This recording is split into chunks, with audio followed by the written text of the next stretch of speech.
சரி, இப்போ இந்த எக்ஸாம் ஃபியரை போக்குறதுக்கு ஒரு 5 பாயிண்ட்ஸ் உங்களுக்கு சொல்ல போகிறேன். அதாவது சரி, எக்ஸாம் ஃபியர் அப்படின்னா என்ன? ஃபியர்னா என்ன? பயம். பயம்னா அதாவது பயம்னா எது நடக்கக்கூடாதுன்னு நம்ம நினைக்கிறோமோ அது நடந்துருமோன்னு நினைக்கிறது தான் பயம். எக்ஸாமுக்கு இப்போ எக்ஸாம் எழுத போகிறோம், நான் ஃபெயில் ஆகிடுவோனோன்னு நினச்சா அது பயம், அப்படி தானே? ஒரு எக்ஸாம் எழுத போகும்போது ஒரு வருது பாருங்கள் ஒரு பயம், அதான் பயம். சரி, அதை எப்படி ஓவர் கம் பண்ணுறது அப்படின்றது தான் நான் ஒரு 5 பாயிண்ட்ஸ் உங்களுக்கு சொல்ல போகிறேன்.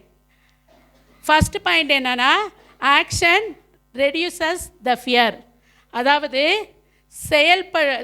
ஒரு ஒரு காரியத்தை செய்ய போகும்போது, அதாவது இப்போ எக்ஸாம் எழுத போகிறீங்க, எக்ஸாம் எழுத போகும்போது உங்களுக்கு வந்து முன்னாடியே என்ன செய்யணும்? எழுதி பார்க்கணும். என்ன செய்யணும்? எழுதி பார்க்கணும்.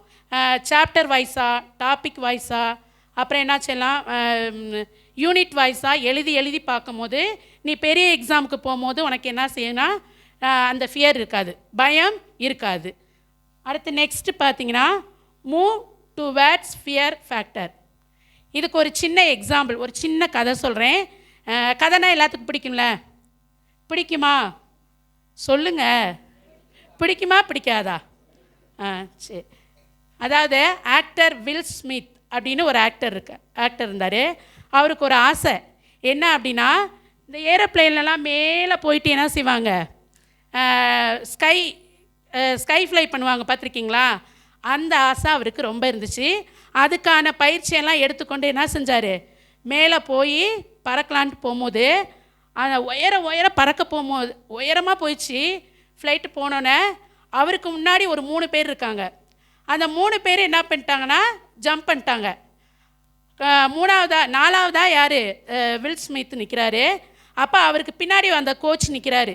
அவர் என்ன பண்ணுறாரு, நீங்கள் தான் இப்போ போகணும், ஜம்ப் பண்ணணும், ரெடியாக இருந்துக்கங்கன்னு சொன்னேன். அவருக்கு ரத்தமே உறைஞ்சி போன மாதிரி பயம். ஐயோ, நான் எப்படி ஜம்ப் பண்ணுவேன், பயமாக இருக்கே அப்படின்னு சொல்லிட்டு பார்த்துட்டே இருக்கார். அவரால் என்ன செய்ய முடியல, அந்த பயத்தை கண்ட்ரோல் பண்ணவே முடியல. மற்றவங்களாம் நல்லா ஹாப்பியாக பறக்கிறத பார்க்குறாரு. இருந்தாலும் அவருடைய பயம் என்ன செய்யலை, அவரை விட்டு போகலை. அப்படியே பயந்துட்டே நிற்கிறாரு. என்ன பண்ணுறது, பின்னாடி உள்ள கோச்சர் என்ன பண்ணிட்டாரு, படக்குன்னு பிடிச்சி தள்ளி விட்டார். தள்ளி விட்டோன்னே அவர் அப்படியே அந்த பறந்துகிட்டே இருக்கார். பறந்துகிட்டே இருக்கும் போது அவருக்கு என்ன செய்யுதுன்னா அப்படியே ஒரு வியப்பாக இருக்குது. என்ன அப்படின்னா, மேலேருந்து பார்க்கும்போது பெரிய பெரிய மலைகள்லாம் என்ன செய்யுதுன்னா ஒரு சின்ன எறும்பு போல் தெரியுது. அப்போ அவர் என்ன செய்கிறாரு, தன்னுடைய அந்த பேராஷூட் அந்த இது இருக்குல்ல, அந்த பட்டனை அவுத்துவிட்டு அப்படியே என்ன செய்கிறாரு, அப்படியே நல்லா என்ஜாய் பண்ணி பறக்கிறாரு. அப்போ தான் அவர் கீழே வந்து இறங்கின பிறகு அவர் யோசிக்கிறாரு, ஒரு சின்ன பயத்தினால நான் மட்டும் பின்வாங்கி போயிருந்தேன்னா அதை என்ன செஞ்சுருக்க முடியாது, அந்த சந்தோஷத்தை நான் அனுபவிச்சிருக்க முடியாது. அதனால் நம்மளுடைய பயத்தை, அதாவது நம்மளுடைய பயத்துக்கும் நம்மளுடைய ஆக்ஷனுக்கும் ஒரு ஸ்டெப்பு தான் என்ன செய்யும் இருக்கும். அந்த ஒரு ஸ்டெப்பை எடுத்து வச்சிட்டோம் அப்படின்னா நம்மளுடைய பயம் என்ன செய்யும், போயிடும். சரிங்களா? அதுக்கப்புறம் நம்ம நார்மலாகிடுவோம். ஓகேங்களா? அடுத்து பார்த்திங்கன்னா, வெர்பலைஸ் த ஃபியர். அதாவது உங்களுக்கு என்ன பயம் அதை வந்து ஒரு பேப்பர் எடுத்து என்ன செஞ்சுக்கணும், எழுதி வச்சுக்கணும். எழுதி வச்சிட்டிங்கன்னா அது மற்றவங்க பார்க்கக்கூடாது. பார்த்துட்டா நமக்கே என்ன செய்யும், ஒரு மாதிரி கூச்சமாக இருக்கும். ஐயோ, நம்மளுடைய பயத்தை என்ன செய்கிறாங்க எல்லோரும் பார்க்குறாங்கன்னு ஒரு கூச்சமாக இருக்கும். ஏன் அப்படி எழுதி வைக்கணும்னா, உன்னுடைய உணர்ச்சிகளை என்ன பண்ணிட்ட, நீ வெளிப்படுத்தினாலே உன்னுடைய பயம் என்ன செய்யும், போயிடும். எடுத்துக்காட்டுக்கு பார்த்திங்கன்னா, எனக்கு வந்து ரொம்ப பயம். ஏதாவது ஒரு காரியம் பண்ண சொல்லிட்டாங்கன்னா, ஐயோ என்னை பண்ண சொல்லிட்டாங்களே, ஒரு ப்ரேயர் பண்ண சொன்னால் கூட எனக்கு பயமாக இருக்கும், கொஞ்சம் நடுக்கமாக இருக்கும், கொஞ்சம் உளரவும் செய்வேன். இப்படியே இருக்கும் போது பெண்கள் மீட்டிங்னு ஒன்று வச்சுருந்தாங்க.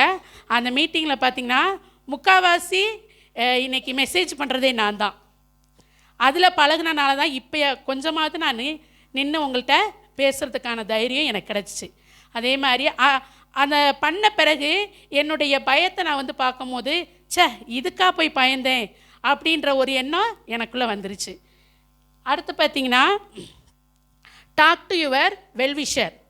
அதாவது உனக்கு பயம், உனக்கு நெகட்டிவான ஏதாவது ஒன்று நடந்துச்சு அப்படின்னா, நீ யார்ட்டையாவது நீ நல்லா இருக்கணும்னு நினைக்கிற ஒரு கண்டிப்பாக ஒரு மனிதர் இருப்பாங்க, அப்படி தானே? உனக்கே உன் மனசுக்கு தோணும், நான் போயிட்டு என்ன செய்யணும், என்னுடைய சரி நான் இப்படி பண்ணிட்டேன், எனக்கு இப்படி ஒரு நெகட்டிவான இது நடந்துருச்சு, நான் இவங்ககிட்ட போய் சொன்னால் எனக்கு நல்லாயிருக்கும் அப்படின்னு தோன்ற கண்டிப்பாக ஒரு மனுஷன் உங்களுக்கு தெரியும், அப்படி தானே?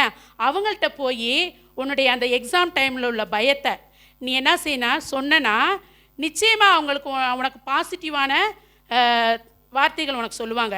ஒன்றும் இல்லை, அதெல்லாம் பயப்படக்கூடாது, இதெல்லாம் நன்மைக்கே அப்படின்னு சொல்லி உன்னை என்ன பண்ணுவாங்க, எனர்ஜி கொடுப்பாங்க. அப்படி ஒரு மனிதரை நீ பயம் இருந்தால் கண்டிப்பாக நீ தேடி போகணும். அடுத்து பார்த்தீங்கன்னா திங்க் எக்ஸ்ட்ரீம். இது என்னன்னா என்ன எக்ஸாம் ஃபியருக்கும் திங்க் எக்ஸ்ட்ரீமுக்கும் என்ன ஒற்றுமை, அதாவது என்ன இருக்குதுன்னு சொல்லி நீங்கள் கேட்டிங்கன்னா, அதாவது இப்போ நம்ம ஏதாவது ஒரு காரியத்தை செய்ய போனோன்னா பிளான் ஏ பிளான் பி அப்படின்னு சொல்லிட்டு நம்ம வச்சுட்டு போவோம். இப்போ நீ எக்ஸாமுக்கும் அதாவது முலாண்டு தேர்வுக்கு நீ ஆயத்தமாகி என்ன செய்கிற, ரெடியாக இருக்க. ஒரு வேளை மார்க் நீ இவ்வளோ எடுத்தா நீ என்ன செய்யலாம், இந்த படிப்பு படிக்கலாம், நீ இந்த குரூப் தான் எடுக்கணும் அப்படின்னு சொல்லி உன்னைய சொல்லியிருப்பாங்க. ஆனால் உனக்கு தெரியும், உன்னை பற்றி உனக்கு தெரியும், கண்டிப்பாக தெரியும், என்னையால் இவ்வளோ தான் முடியும். ஒரு வேளை மார்க் நான் குறைஞ்சி எடுத்துட்டேன்னா அடுத்து என்ன பிளான், அடுத்து நான் என்ன எனக்கு பிடிச்சதை படிக்கலாம் அப்படின்றத நீ பிளான் பண்ணி வச்சுட்டாலே உன்னுடைய பயம் பாதி போயிடும். நீ என்ன செய்யலாம், தைரியமாக உன்னுடைய எக்ஸாமை நீ மேற்கொள்ளலாம். சரியா? இந்த 5 விஷயத்தையும் நீ கடைபிடிச்சிட்ட அப்படின்னாலே உன்னுடைய எக்ஸாமில் மட்டும் இல்லை, உன்னுடைய வாழ்க்கையிலையும் நீ என்ன செய்யலாம், வெற்றி பெறலாம். ஓகேவா?